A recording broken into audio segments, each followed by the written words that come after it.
பழனி கோயில் விழா பேனர்களில் அதிமுக சட்டமன்ற உறுப்பினர் பெயர் விடுபட்டது தொடர்பாக அமைச்சர் ரமேஷ் வருத்தம் தெரிவித்துள்ளார்.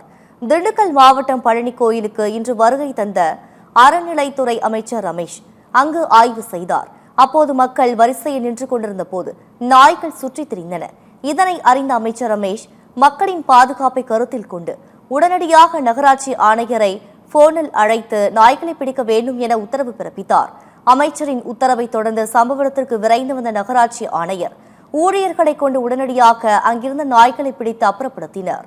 இதனைத் தொடர்ந்து விழாவிற்காக வைக்கப்பட்டிருந்த பிளெக்ஸ் பேனரில் அதிமுக சட்டமன்ற உறுப்பினர் ரவி மனோகரன் பெயர் விடுபட்டதாக கூறப்படுகிறது. இதனை அறிந்த அமைச்சர் ரமேஷ் அதிமுக எம்எல்ஏவிடம் வருத்தம் தெரிவித்தார். மேலும் பஞ்சாமிர்தம் தயாரிக்கப்படும் குடோனுக்கு சென்று அங்கு தயாரிப்பு முறைகள், தரம் மற்றும் தூய்மை குறித்து நேரில் ஆய்வு செய்தார். அதிகாரிகளுக்கு பல்வேறு ஆலோசனைகளையும் அவர் வழங்கினார்.